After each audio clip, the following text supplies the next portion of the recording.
આ સ્વામિનારાયણ મંદિર BAPS ટોરેન્ટોનું છે.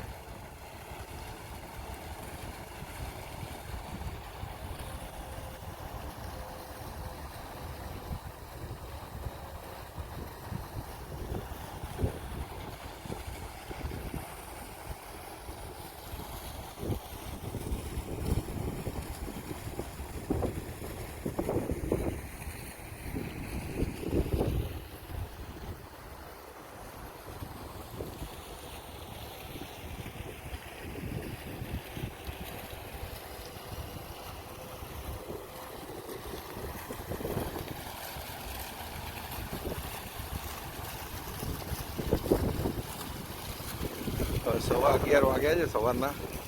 અમારે સવા 11 વાગે દર્શન ખુલે છે એટલે અમે સવા 11 વાગે અહીંયા આ બાજુથી એન્ટ્રી લઈશું. ત્યાંથી પછી અહીંયા થઈને અંદર મંદિરમાં ડાયરેક્ટ જવાય છે. અંદર ફોટોગ્રાફી વિડીયોગ્રાફી કંઈ થતા નથી એટલે બહારથી તો તમે કરી નાખીએ છીએ. એટલે બહારથી તમને બતાવી દઈએ, અંદર કંઈ કરી દર્શન નહીં કરાવી શકે.